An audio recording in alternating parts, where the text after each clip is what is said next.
Ok. Salut à tous. Alors aujourd'hui, paf, petite vidéo très chill où je vais réviser ma petite colle de maths, voilà. Du coup, qu'est-ce que je voulais faire déjà? Tac. Hop là, voilà. Donc question de cours sur cette vidéo là. On va commencer directement, on va pas perdre de temps. Alors, pam, on perd pas de temps. Définition de monotone, borné, paire périodique.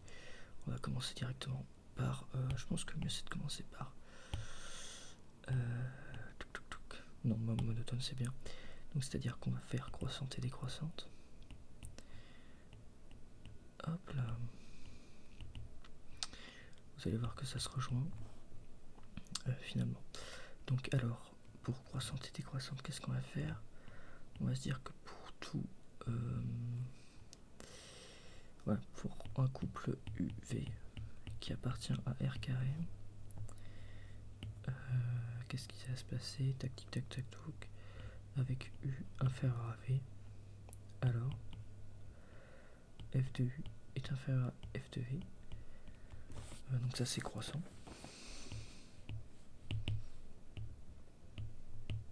Décroissant, ce sera donc là à peu près l'inverse.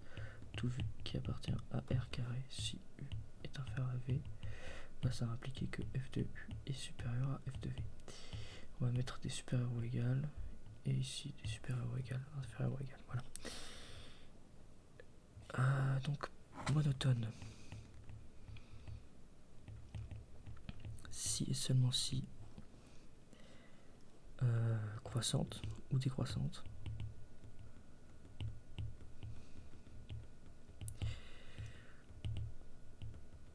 Parfait. Parfait. Alors maintenant, on va faire un nouveau point pour borner. Bon, borner si il existe un grand M, on va dire, qui appartient à R. On peut ne pas se priver là-dessus. R plus même. Je pense que le mieux ça va être mettre R plus. Et si F de X est inférieur à M pour tout X,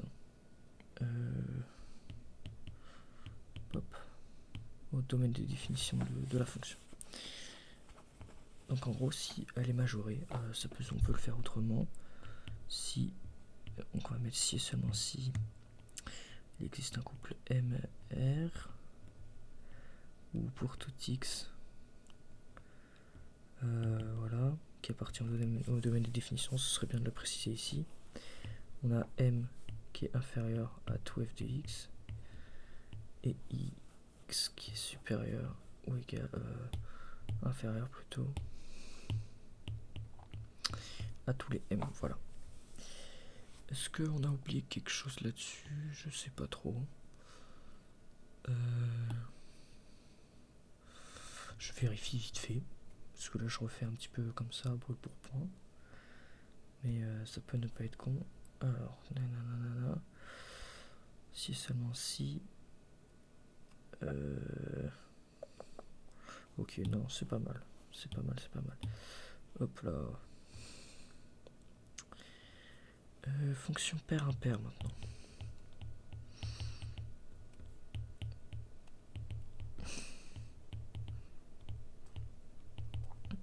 Alors, fonction paire-impair. Bon, c'est assez simple.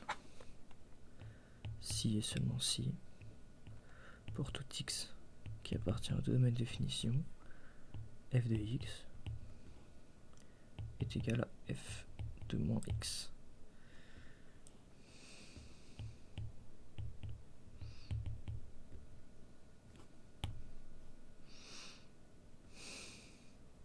Ok. Impair maintenant. C'est sensiblement pareil, si et seulement si pour tout X qui appartient au domaine de définition et que moins X appartient au domaine de définition. Alors, f de x égale moins f de x. Et ça va plutôt non pas être f de x, mais f de moins x directement.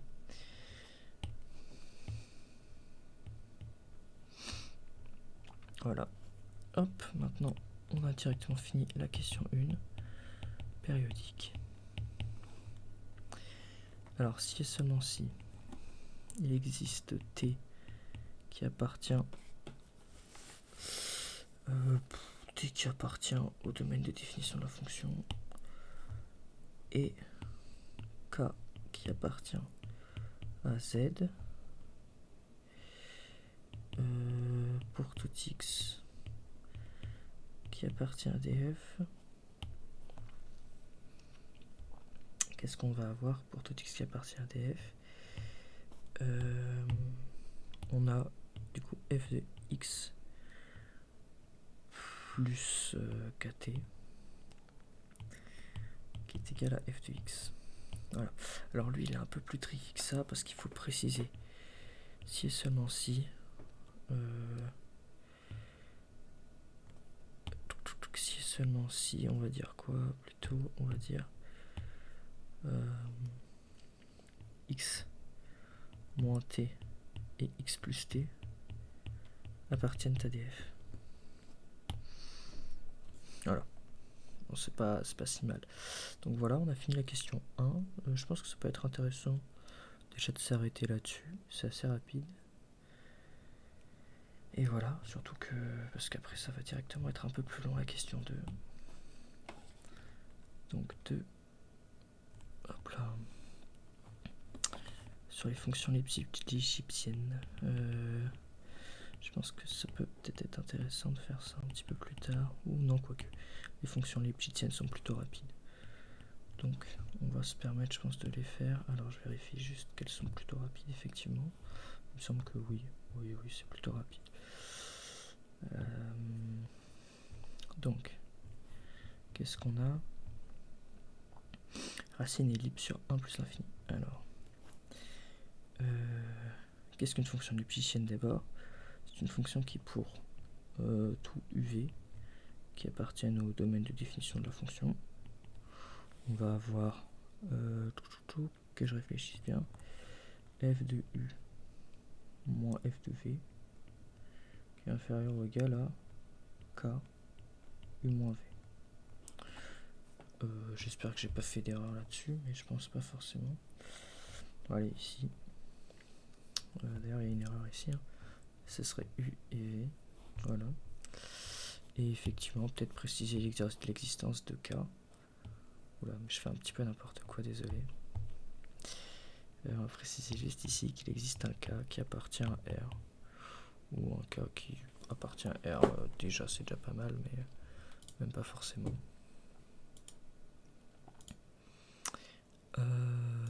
Voilà. Alors, qu'est-ce qui se passe du coup? Racine ellipschitzienne. Donc, racine. Voilà. Ce qui veut dire qu'on a racine de u moins racine de v. Bon, bah ici, on va venir développer ça.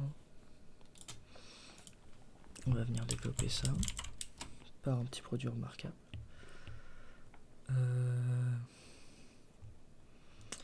Du coup, qu'est-ce que ça va nous donner? Ça va nous donner tout simplement u moins v sur racine de u plus racine de v. C'est-à-dire que vous multipliez tout ça par, hop, que je vous montre, donc voilà. Du coup, vous divisez aussi si vous le multipliez forcément pour que ce soit toujours similaire. Du coup, eh ben, on a quasiment répondu. Tout simplement, on a quasiment répondu. Parce que c'est inférieur, c'est inférieur à 1 demi de u moins v. Donc, ben, c'est bon, j'ai envie de vous dire. Voilà, si on peut, je vérifie vite fait, mais il me semble qu'au final c'est juste ça. Voilà, x moins y ici, je sais pas ce que je fais. Et donc on peut dire directement quelle est l'Lipschitzienne de rapport en demi. Voilà. Alors, pour la somme de deux fonctions Lipschitziennes, je vais le faire rapidement parce que je dois y aller. Hop, hop, hop. Tac. C'est ici. Alors on va partir, je vais l'expliquer. Donc en partant des définitions, donc ça ce sont les définitions qu'on a établies au préalable juste avant, ici, voilà. On a f et g qui sont donc deux applications lipschitziennes, qui pour tout cas supérieur ou égal à 0, etc., etc. On écrit donc tout ce qu'il nous faut ici, la définition, et la deuxième définition. Et comment est-ce qu'on va aborder cette démo? Eh bien on va prendre nos u et v, voilà, donc notre 1 ici, en précisant peut-être que k existe, mais bon, ça n'a pas vraiment grande importance. Du coup, vous avez ça, et qu'est-ce qui va se passer? Vous allez partir d'abord de f plus g u, donc ici comme ça va se développer. Ok, très bien. On développe fu, gu, moins f, etc. Hop, vous les stackez. Vous pouvez évidemment séparer la valeur absolue, c'est relativement ce qui serait à peu près exact, je pense, ce serait de dire que c'est commutatif, associatif plutôt.